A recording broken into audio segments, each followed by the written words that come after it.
Thank you for coming. I'm frustrated would not be a strong enough word for my reaction to the Supreme Court today, that has apparently made the decision that they are the medical board for the entire country, that they know better. This split decision, because they did uphold part of the bill that I wrote in the Senate, they upheld part of the bill, which I'll talk about, but what they rejected should be troubling to every citizen, because it was common sense language in legislation to protect the health of women, to protect the safety of women. I'm clearly pro-life, but if someone's going to have an abortion, I want them to have it in the safest possible environment.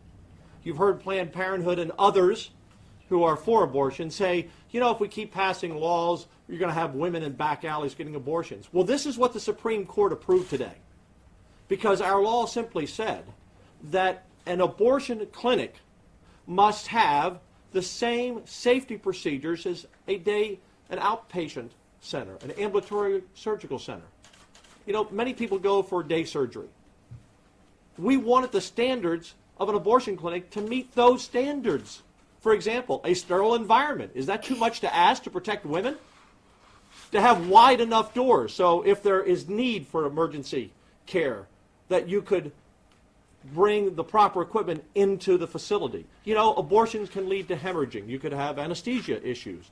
You could have a number of issues that come up. We've seen women die in abortions.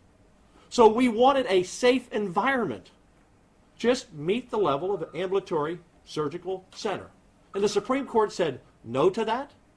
The second thing they said no to was that we wanted the doctor performing the abortion to have an agreement with a hospital within 30 miles. In case something happened to the woman during the procedure, that they would already have an agreement with a local hospital. And the Supreme Court said no to that. This is a devastating blow to women's safety and health. Now, in the Texas Senate, we will revisit this issue, but we will continue to focus on women's health and safety, even when having an abortion. It doesn't matter what you're in the hospital for or in a clinic for.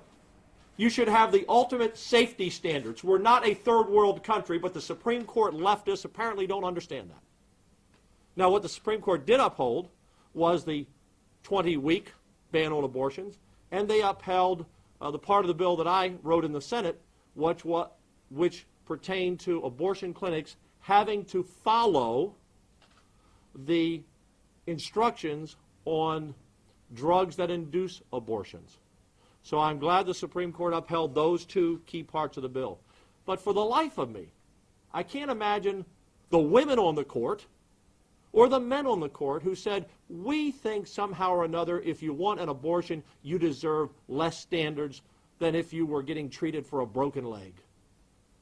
I'm tired of the Supreme Court overruling state after state and telling every state what is right and what is wrong on these types of issues. It's up for Texas and other states to decide that. And this underscores why this presidential election in November is so important.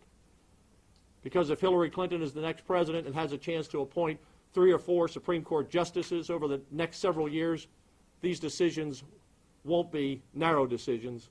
They will be 9-0 decisions. It underscores the importance of the Supreme Court. This ruling is just shocking. Questions? Governor, you said that the Senate will revisit this. How revisit what exactly? How would you revisit this? Well, Phil, I can't give you the exact answer to that today. We will revisit the issue. I mean, we're going to go through this line by line and see what it is that we can address in a way that a Supreme Court would approve. Remember, there were no women who brought this case. There were no women who were seeking abortions. This was brought by the providers.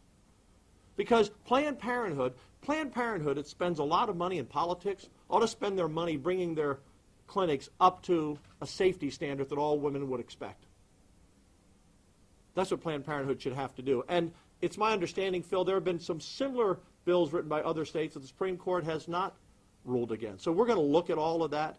But let me ask you this. Let me ask anyone in the media this. What more do you have to do to write a bill that the Supreme Court should support that says when you're getting an abortion, you should have the same safety standards as any day center outpatient clinic? What could be more simple than that? And what can you do? More than to write a bill that says a doctor should have an agreement with a hospital in case something goes wrong. We want continued service for that woman. We want that doctor to have a relationship with that hospital. We don't want any problems getting that woman to a hospital to be treated. So I don't know what more we can do, Phil, but we will be all in. The court found that the Texas law is an obstacle to women seeking an abortion. Yeah. What other procedures are as heavily regulated by the state, medical procedures, are as heavily regulated as abortion? Facial surgery has a higher rate of... Phil, I'm not going to sit here and give you the list. I'm not a doctor, and I don't have the list in front of me of every regulation that we have. But Your experience is... No, my experience as Lieutenant Governor and serving on Health and Human Services for 6 years, we have quite a few regulations to try to protect the safety of citizens. And we do a pretty good job of that in Texas. Medical procedures. We have a lot of regulations. And I'm happy for my staff to get back to you and give you all those regulations. I don't have them with me today, but we regulate a lot in the medical world, between optometrists and ophthalmologists, between orthopedic surgeons and podiatrists, between heart surgeons. We do a lot of that. The medical board does it.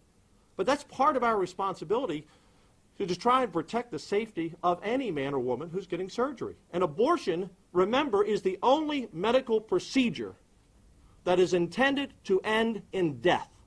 I want to repeat that. So, Phil, when you ask me that question, let's think about this. Every other doctor that we regulate is actually trying to save a life. Abortion says it's a doctor whose intent on success is to take a life of an innocent baby. So, of course, we're going to regulate that. Next question. Governor, Yeah.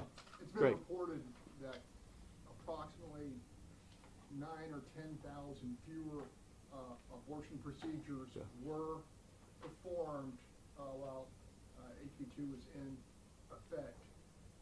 Is that a success?